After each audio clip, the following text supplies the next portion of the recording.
Hey, welcome everybody to Not So Famous Achievers.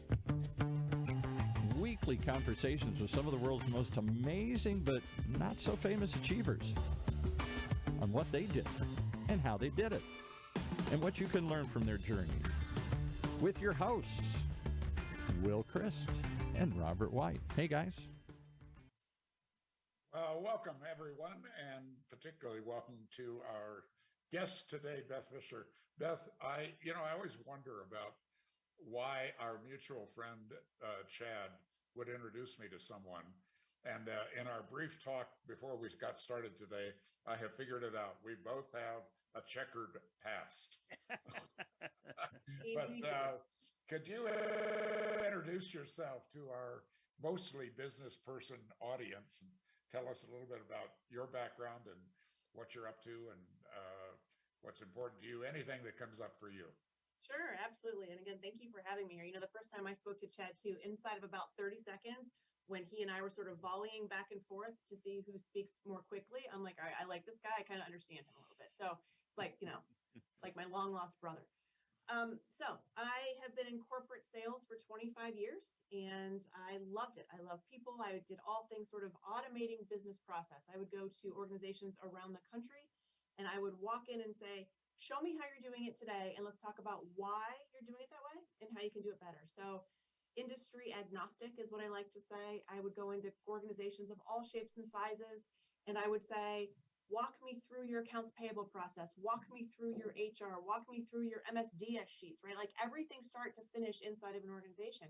And I'll tell you, I started outside of my undergrad at Ohio State. So I was fairly young and I just needed a job, as many of us do in our early 20s. And I thought, well, this seems convenient. And also I don't know about business, but I'm sure somebody might be able to explain it to me. So I'd walk into organizations and say, hey, I'm here to automate your AP department. I think that means accounts payable. Also, P.S., where are the accounts and to whom are you paying? I don't understand. So I learned on the fly, and I very quickly was reminded why I loved all of my international business classes and so forth and economics in school, because I love the idea of doing things better, whether it's personal development or professional development. That's where I was for 25 years. And then life, well, there's a whole lot of life in between there as I approach 50 next year. But my daughter, when she graduated from Indiana University, said, Mom, I'm going to come back and live with you. And I said, sure, that's great. She said, do you have to work? I thought it was rhetorical. And I said, well, honey, I've been working since I've been 14. Why do you ask the question? And she said, well, maybe we could hang out and spend some time together. And, I'll tell you, at 21, I liked her a whole lot more than I did when she was 16. And so I said, yeah, I can do that. And tell me more. And she said, I think you should write the book you've always wanted to write. So I went to the organization where I was employed for 23 of those 25 years doing business process consulting. And I said, I'd like a sabbatical to write a book, right? Having never done that before either. They said, how long do you need? I went, I don't know, 9 months, gestational period. Sounds good to me. So I took this 9-month sabbatical, finished the book fairly quickly in like inside of 3 or 4 months. And I'm a big believer in giving back to the world. And so I was volunteering. I was teaching devotions at a local homeless shelter. Had been doing so weekly for about 3 years. And I was at a leadership conference and the HR director of the homeless shelter said, how's the book going? What's up with you? And so I told her and she said, you know how to raise money, right? I said, absolutely. How can I help? I thought it was another volunteer experience. And she said, send me your resume. And honestly, you guys, all I can tell you is for as much as I purport and teach and share with people, you know what, when God opens the door, you got to walk through it. And when things change, you'll just know. And I'm like, well, I can't be a giant hypocrite over here. So I think this is the door I'm supposed to walk through. So in January of 2020, instead of returning to my former corporate sales job, I came on board as the Vice President of Communication and Advancement, Vice President of Communication and Development, which is now the Chief Advancement Officer for Mel Trotter Ministries, which is a homeless shelter in Grand Rapids, Michigan. We exist to demonstrate the compassion of Jesus to anyone who is experiencing hunger and homelessness. So I took sort of my heart and you guys, listen, you're not just a homeless person. You're not just a divorced person. You're not just a cancer survivor. My book is about labels. I hate labels. I think they're useless. So I would say to people, look, this is an adversity in life that you're going through, but how do we help you get through this? So I took that sort of passion, combined it with my 25 years of raising money and helping business process. And that is what I do today. Wow, what an introduction. Well, I have one for you, Beth, and that's to introduce my partner in crime or contribution, depending on the day. And that's, well, Chris, I identify more, I guess, with the business side of you. And I think Will might identify more with getting out in the world and doing a lot of good for people. So, Will? Sure, Beth. My wife is the director, leader of the homeless. And I'll tell you a little bit about what she's doing. She is in charge of an outreach center for the Episcopal Church in Riverside, California, and they are, let's see, 7 months away from having completed an $8 million project to put 50 units on the property that will take homeless people and put them in long-term supportive housing. Excellent. I love it. Very good. Yeah. And runs when I ask her to sit down and do planning for the next 6 months, 3 years, she says, I don't work that way. I just don't work that way. She says, I do what what I'm called to do every day, and I believe it'll all happen. And she is awesome. I mean, I think everybody who's working in outreach today with homeless folks, you're all awesome. You're doing great work. Well, that completes our podcast, I guess. No, I want to hear some of the stories about the effect of working with people. What kinds of changes have you seen with people who are coming? Well, first and foremost, I hear the story about your wife, and I love it on a personal level. But honestly, we say this frequently here, that what we endeavor to do is to work ourselves out of a job, right? Like, I wish this was not still what we are dealing with in the world. And we know, especially here in our country, that numbers are continuing to climb. And so, the changes that we've seen here, I can speak about what we've seen here, is that we're not exempt from the increases in numbers. But what we have implemented is not just sort of, I guess the derogatory term is 3 hots in a cot. Like, we're not just about, hey, let's feed people, put them under a bed and go, well, at least it's better than being outside. Because that's not what Jesus did, right? Like, so I go down this whole path of, really? Well, if that was your dad or your mom or your brother or your sister, would it be good enough for them? Because there's this whole sort of divide that I was ill prepared for when I came here as also running the communication department. I thought, well, I better get a rein on my Italian here pretty quickly, because some of the things that people say and sort of think, right, incorrectly, but not from a place of ill intent or malintent, from a place of they just don't know, right? So part of what we do here is to educate. And so what we're doing here is sort of going about the situation, the circumstance of homelessness from a holistic approach. How do we get upstream and do diversion, right? How do we divert people in the first place from becoming homeless? So we go into a lot of the schools and we are saying, this is what we can do to help a family. Many people are paycheck to paycheck. We know that COVID exacerbated this quite a bit. And so what we're saying is, can we help you by paying for the radiator in your one car that your one parent of the family takes to work every day, so that you don't have to make the difficult decision between doing that and feeding your family or paying the rent. So those are things that we're trying to help with, to get upstream to prevent that. And then on down the line, we say, from a case management perspective, are you in need of a job? Do you have an addiction that needs to sort of be overcome? And then we go through an addiction recovery program. But is it workforce development? Is it a lack of relationships? And I'll tell you, 99% that we found of homeless people experiencing homelessness do so not because first they run out of money, they run out of relationships. It's not a lack of money, it's a lack of relationships and support.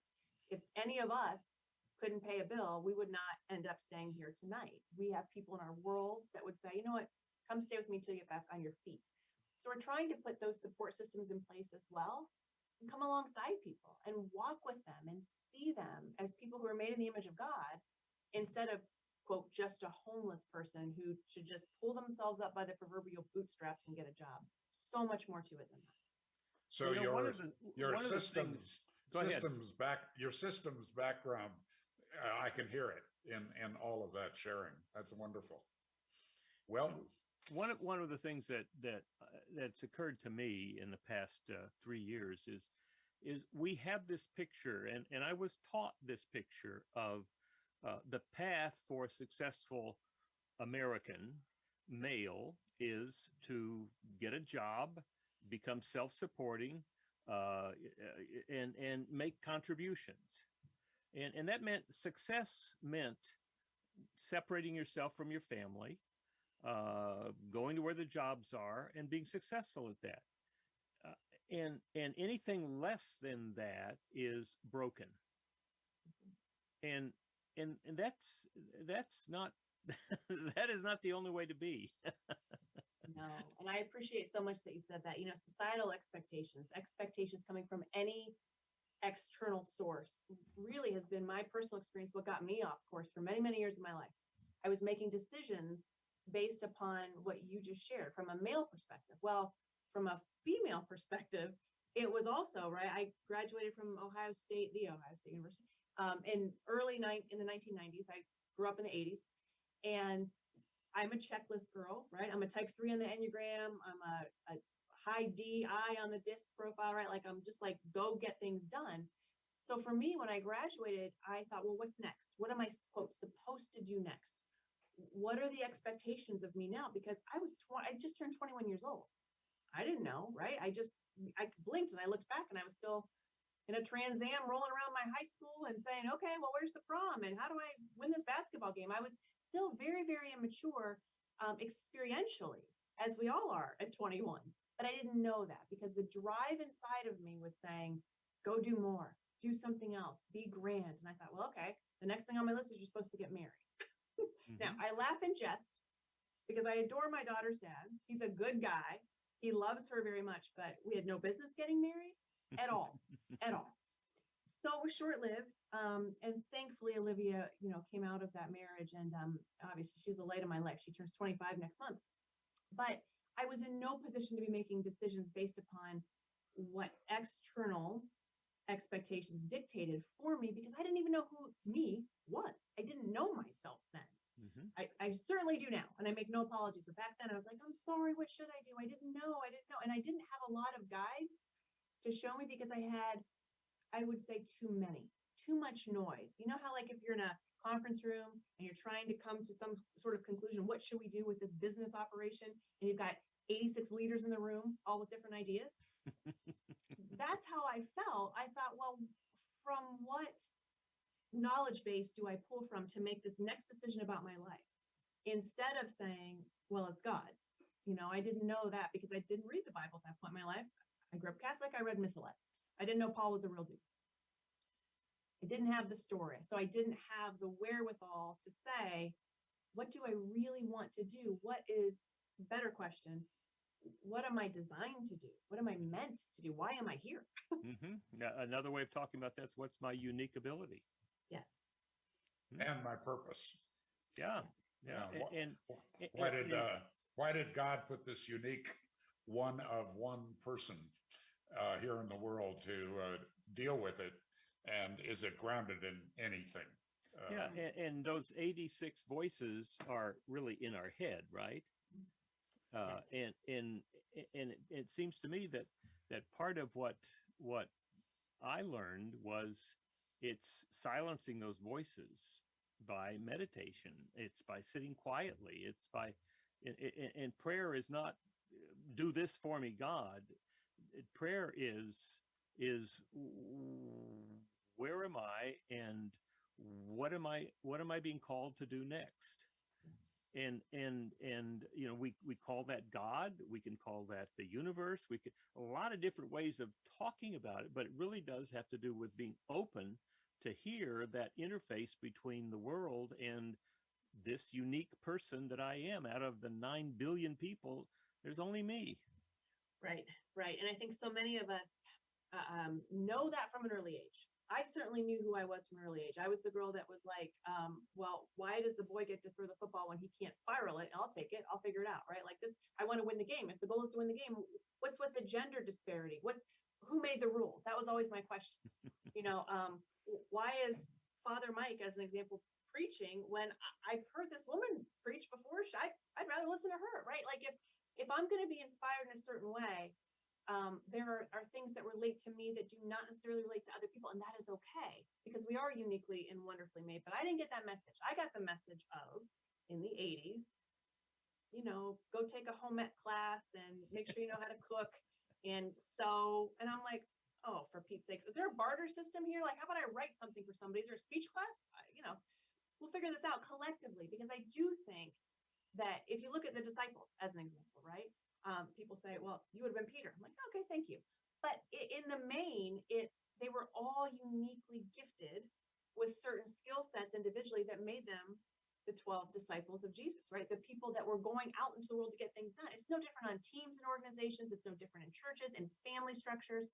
It is, are you showing up authentically and unapologetically? For a lot of years, you guys, boy, did I apologize, because as you might imagine, I'm a little off-putting at times to people because I have a lot of words and a lot of opinions. And if those did not jive with what teachers said or parental figure said or anybody who was older and thought to be wiser, then I was just shushed. I was to be seen and not heard. And when that's sort of like when you talk about the 12 disciples, it's sort of like, where's Mary Magdalene? She was sort of shushed historically. She wasn't shushed when she went to the tomb, but somehow it became a kind of a male world.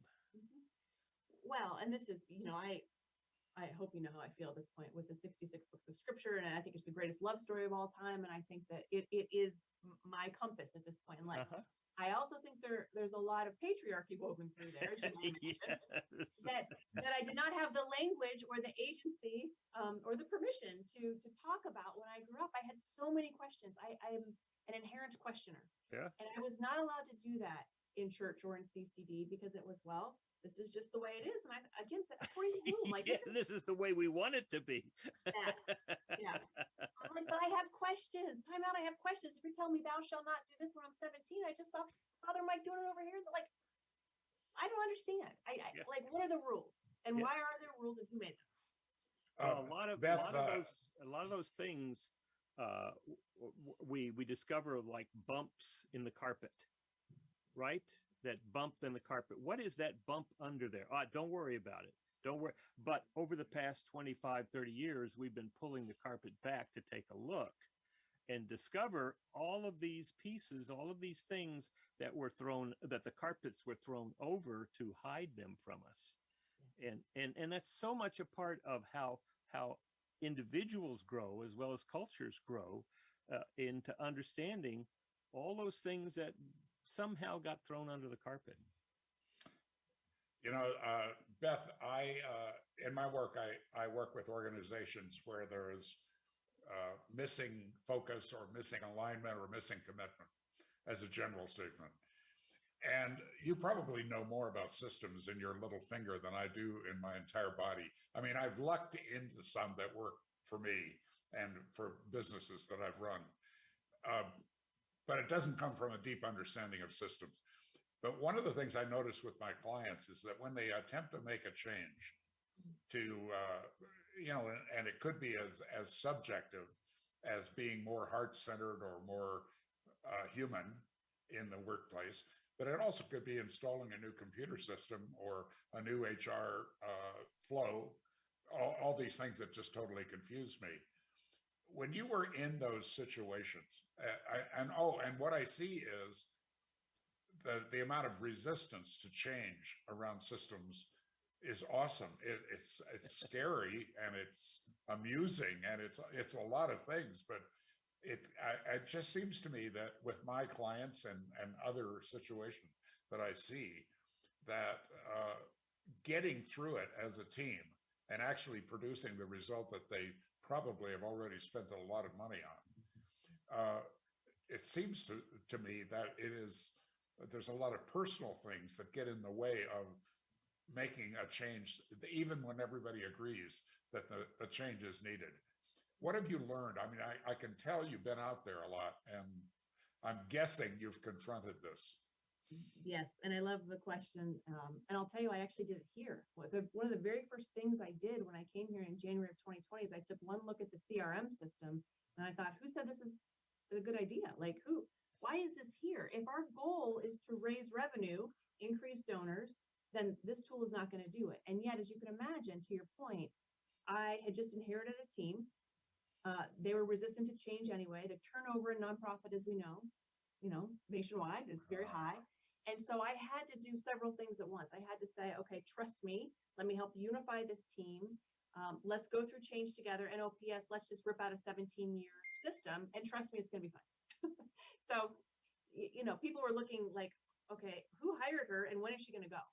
Instead, what I did, and this is what I'm a big firm believer in, is that right, all of our experience leads to where we're going. It's just you don't know it while you're going through it. I didn't know 27 years ago that I'd be here today doing what I had done for that long. And so the resistance is just a fear of the unknown. What's this going to do to my job? What will this do? Will I have to work harder? Oh, some people might say, well, I was kind of getting away with this thing over here and there wasn't a lot of accountability or big brother. And now with a new system, they might know what I'm really doing. All of the above is true. And I have found that if you look at people and have them come alongside you in that decision-making process, tell me what you like and don't like today. I still do consulting on the side because I can't get away from this. I love business and people so much. And I'll say, show me how you do it today. What do you like and not like? What is the biggest headache for you? And let's talk about those things. Let's lean into those things, not to overuse the term, but let's not avoid them. Let's go after them and fix them because everything is fixable. And so when people start to say, okay, now I can understand and be part of that talk track and that big solution, then you have sort of buy-in along the way. And I'll tell you, we did it here as a team and it's been great. Our revenue has increased. The camaraderie has increased. It has been one of the best things that we've done. It didn't happen overnight, but it took intentionality and it took people to say, okay, I don't know how this is going to go, but I'm going to believe in the greater good here because we have somebody who is communicating clearly. I always say, clear communication is kind. It's not harsh. You might not like what I'm saying, but aren't you glad you know what I'm saying? So, it sort of goes hand in hand. I have found that just the more communicative you are in that process and bring people alongside and ask them, don't tell them, right? Like I took that feedback and I said, I hear you. This might not make sense big picture. Would this work instead? Let's come to this agreement together. Patrick Lencioni is one of my all-time guys. I've read a lot of books on the guy, right? And so I think we all have hungry, humble, and smart, people smart.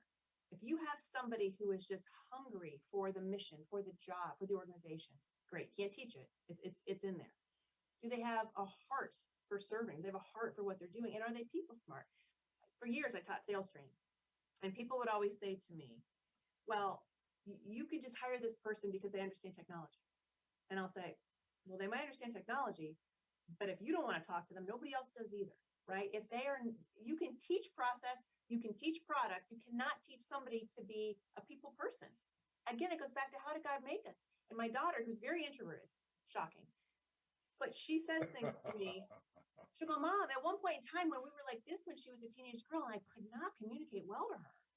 And it didn't dawn on me. I was too close to the situation. And she said to me, Mom, the world needs people like me too. Everybody's not just all and talking all the time. She goes, that's good you do that. She goes, it makes me kind of crazy.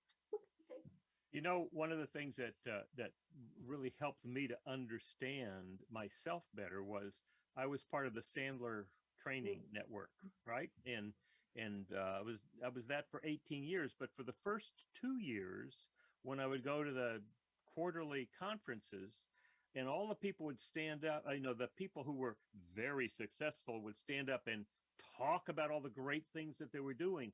And I discovered that they were all high D's in the disc, right?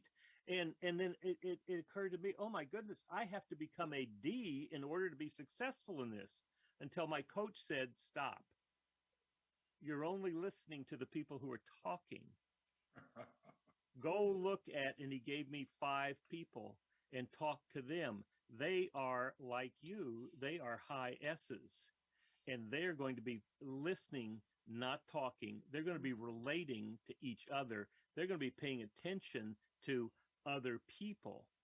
And he said those high D's, they're not paying attention to anybody other than themselves and the things that they want to do. and that was a huge understanding for me that my world is one of relationships, not a high D, always on performance, go, get it.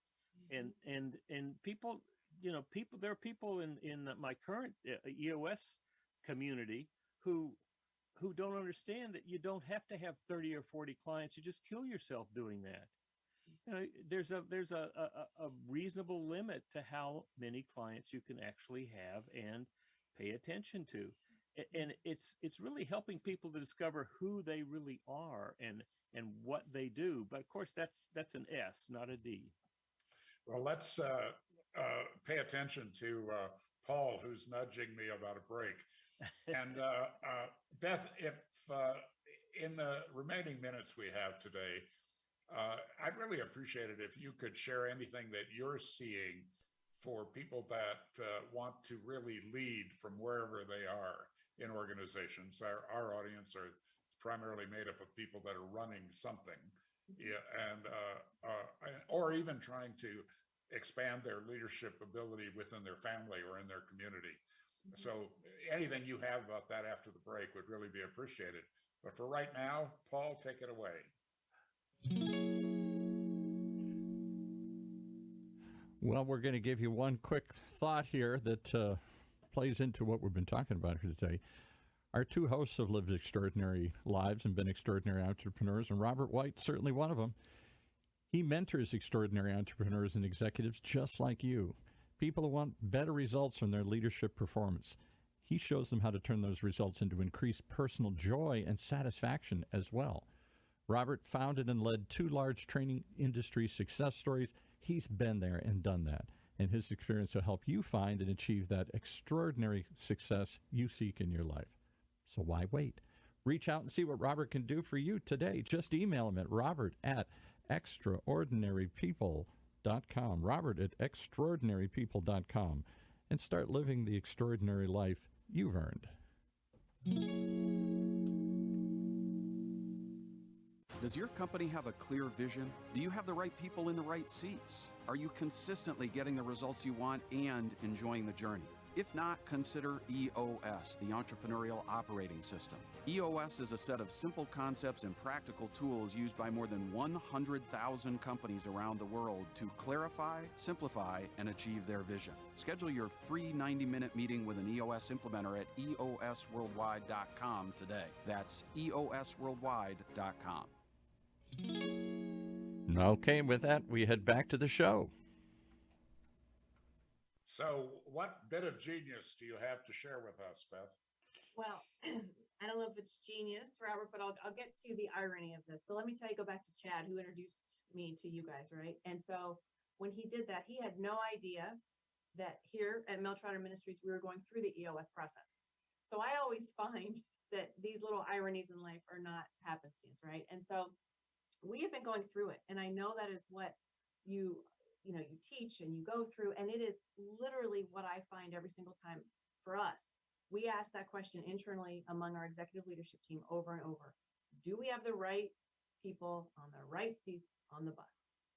And I really do think that that matters. And I think that there are so many leaders, especially leaders, who feel imposter syndrome, who ask themselves frequently, how did I get here? I can't lead. Am I a leader? Or conversely, you've got the other side of that when people, to Will's earlier point about those high Ds who just kind of come in like they're bulls in china shops. I know I actually am one. I'm trying to chill that out a little bit the older I get. I do have an S. I do have a strategy brain, but typically I come from a place of, I just want to jump and dive in with 2 feet and fix things. And everything in life is a balance.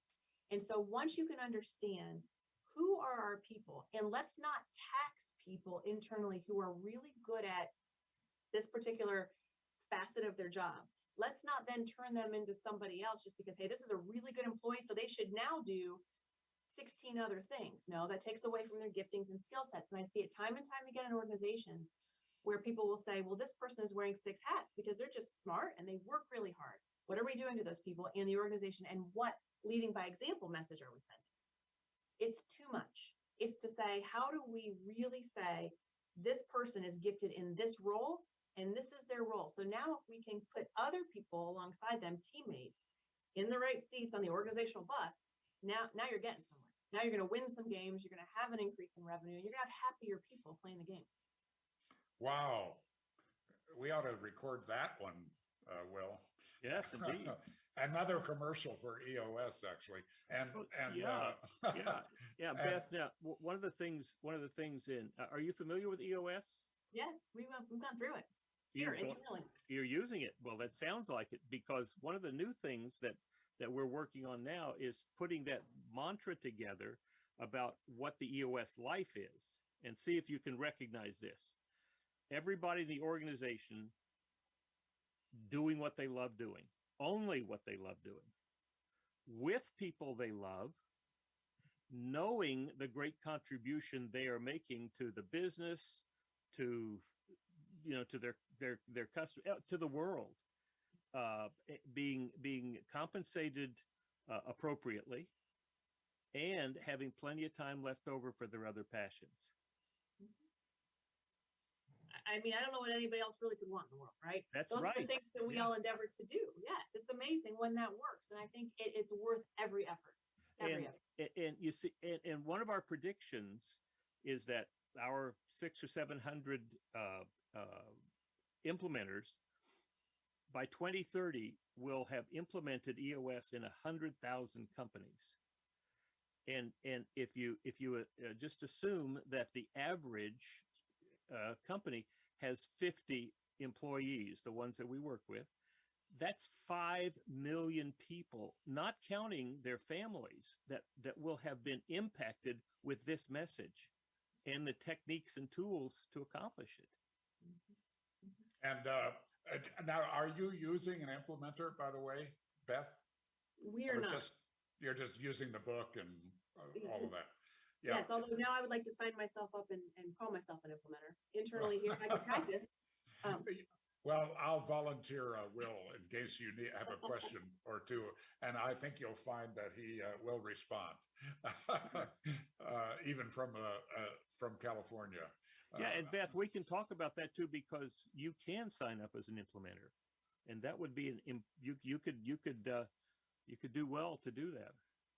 I enjoy it. I really enjoy it. Yeah.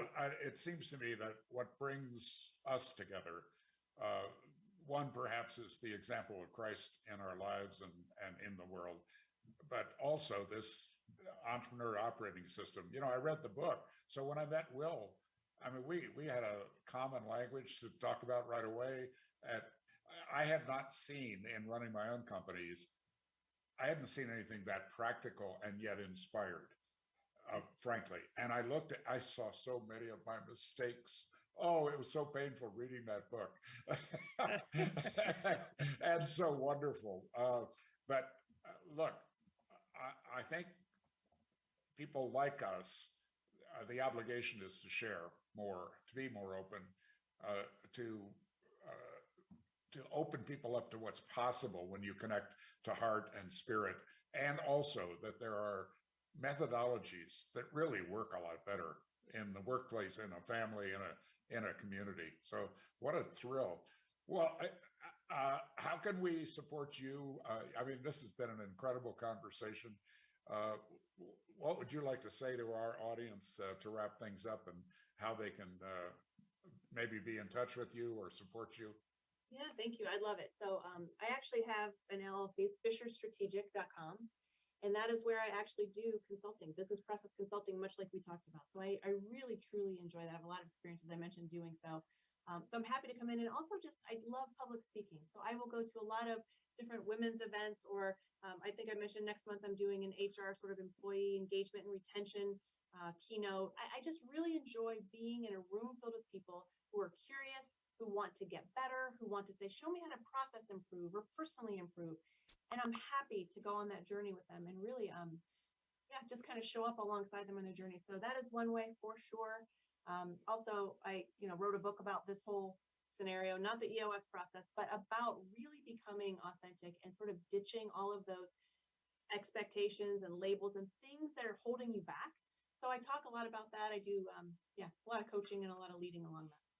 If you were only more articulate, Beth. You're amazing, and what a delight to be with you. Will, you're so good at wrapping these things up. Well, I just I want think to it's say just- thank you. Yeah, I think it's really important that we discover and hold up the many people right now in this time of transition, because this is not only great resignation and the great reshuffle, it's also a time of great shift, because we're paying attention to each other in ways that we haven't had to do it before.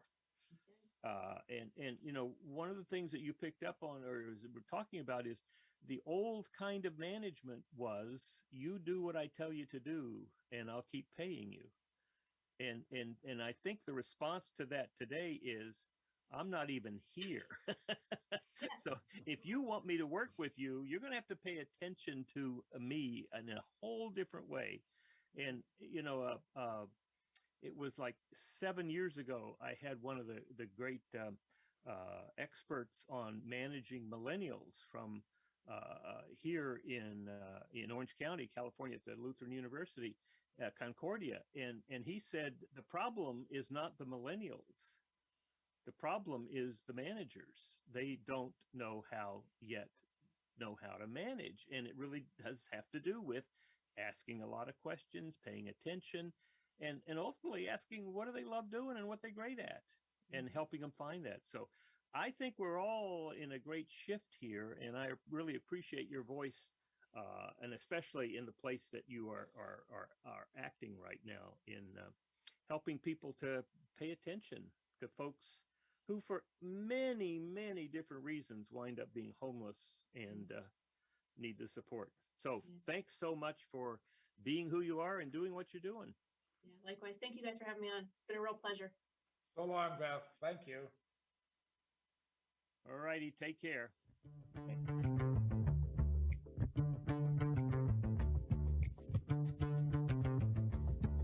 Well, there you have it. Another great example of why you got to tune in. Overhear some conversations with maybe some not so famous, but real achievers like our guest today. Right here in Orange County's only community radio station, octalkradio.net. Streaming live from our studios here at the University of California, Irvine's Beale Applied Innovation Center.